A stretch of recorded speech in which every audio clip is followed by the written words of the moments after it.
Ako si Ramil, isa akong lalaki na hindi proud sa sarili. Pangit daw kasi ako. Iyon ang sabi ng marami. Kaya iyon na rin ang naging tingin ko sa sarili ko. Kahit na hindi ganun ang tingin sa akin ng mga magulang ko. Para takasan ng mundo kung saan nilalait ako ng marami, naisipan kong gumawa ng isang katauhan sa social media na alam ko magugustuhan ako ng lahat. Kung saan pupurihin nila ako dahil sa akin kong kagwapuhan. Sa pag-aakala nila na ako talaga ang nasa larawan. Ang hindi nila alam, hindi ako yun. Kinuha ko lang yun sa isang di kilalang model na gwapo at maganda ang pangangatawan. Ang litrato ng modelong yun ang ginamit ko para sa katauhang Inigo. Doon, malaya ko nakakausap ang kahit na sino. Ang mga kaklase ko, crush ko, lahat. Nang hindi nila nalalaman ang totoo tungkol sa akin.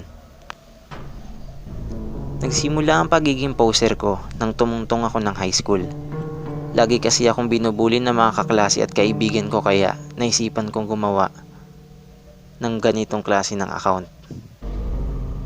Meron naman akong mga kaibigan pero pakiramdam ko iniiwasan ako ng lahat. Kapag nasa school, loner talaga ako. Swerte ko na lang kapag may gustong kumausap sa akin o di kaya'y tabihan ako kapag kumakain ako sa kantina mag-isa. O kapag tumatambay ako sa school grounds. Tuwing gabi, doon ako nagiging si Inigo. Nakakausap ko ang mga kaklase ko ng malaya. Inad pa nga nila ako sa isang GC na pinangalanan nilang Inigo Babies. Nakakatawa kung tutuusin pero pinabayaan ko na lang. Ramdam ko ang suporta at pagmamahal nila kahit na sa ganun lang. Nakalulungkot lang isipin na ganito pala ang sistema sa social media ngayon. Sikat ka kapag gwapo o maganda ka. Palagi silang bumabase sa itsura mo. Doon nila ibabatay ang magiging tingin nila sa'yo. Kapag pangit ka, automatic na hindi ka nila papansinin. Walang papansin sa mga post mo. Pero kapag may itsura ka, mag-post ka lang ng hi sa status mo sandamakmak na comments na agad ang matatanggap mo. Ganun pala ang feeling kapag marami ang interesado sa'yo. Nakakatuwa. Minsan naisipan kong mag-post about sa mga pambubuli ng mga tao sa kapwa nila. Natuwa ako kasi marami ang nalungkot. Marami silang rants about that. Kesyo, mali daw yun kasi nakakasakit yun ang damdamin ng iba.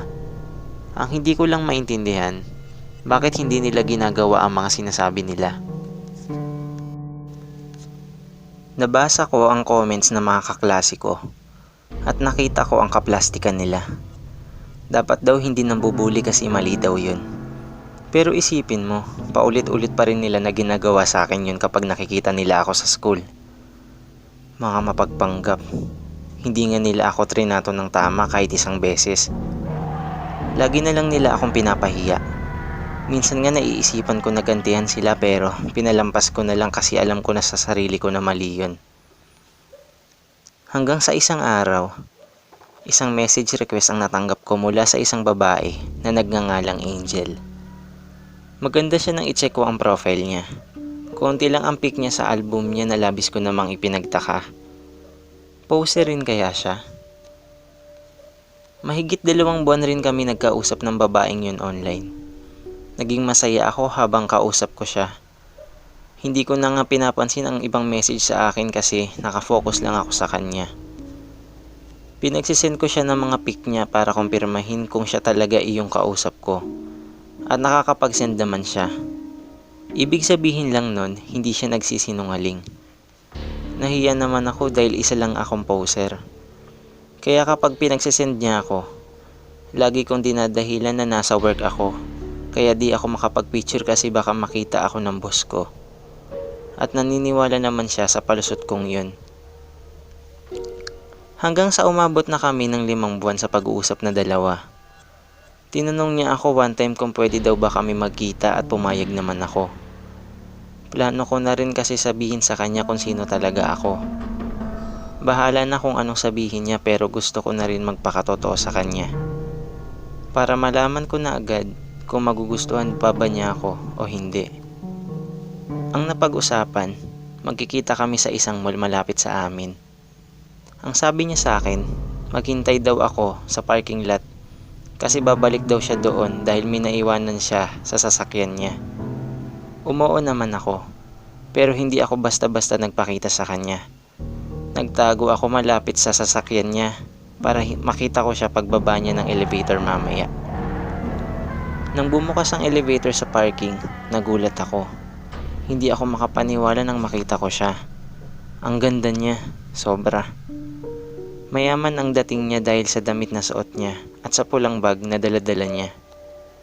Magpapakilala pa ba ako sa kanya? Pumunta siya sa sasakyan niya pagkatapos ay may tinawagan sa cellphone niya.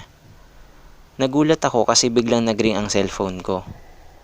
Hindi ko na nagawa pang magtago kasi nakita niya na ako nakasilip malapit sa kinatatayuan niya. Sobrang bilis ng tibok ng puso ko dahil sa sobrang kaba. Napalunok ako nang nakangiti siyang lumapit sa akin. Magsasalita na dapat ako para kamustahin siya nang bigla niya akong suntukin sa sikmura pagkatapos ay itumba sa sahig. Sinakal niya ako gamit ang dalawa niyang kamay habang paulit-ulit na sinasabi ang salitang sinungaling ka. Wala akong magawa kung hindi ang umiyak habang nakatitig sa kanya. Alam ko ang dahilan kaya niya ginagawa sa akin to. Pinaniwala ko siya. Inakala niya nagwapo at mayaman ang lalaking kausap niya. Ngunit hindi niya akalain na isang poser lang pala.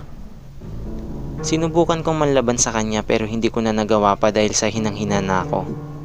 Ilang saglit pa, bago ako mawala ng hininga ay nakita ko ang pulang bag na dala niya. At ang bagay na nilabas niya, doon, isang matalas na kutsilyo.